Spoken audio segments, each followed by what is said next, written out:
یہ بارہا میں نے عرض کیا ہے کہ ہم نے حسینیت کے نام پر جو چیزیں حسینیت ہے، آج کل پاکستان میں جو رائج چیزیں ہیں، امام حسین علیہ السلام کے عشق میں، امام کے غم میں کڑی پہن لیتے ہیں، امام، یہ حسینیت ہے، کڑی پہن لیتے ہیں۔ اسی طرح زنجیر باندھ لیتے ہیں، یہ اسی طرح چھری مار لیتے ہیں، یہ امام حسینیت ہے۔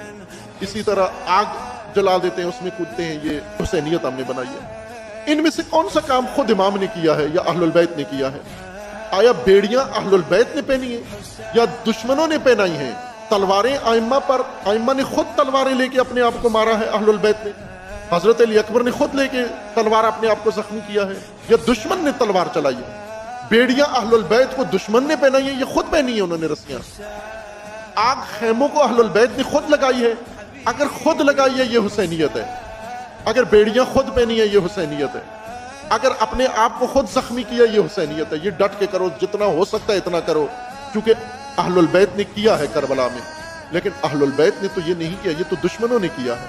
اہل البیت نے کیا کیا ہے؟ اہل البیت اپنا راستہ بتا رہے ہیں امام حسین علیہ السلام۔ حسینیت کے یہ 4 رکن اس خط کے ذریعے آپ ازبر کر لیں، یہ حسینیت کے رکن ہیں۔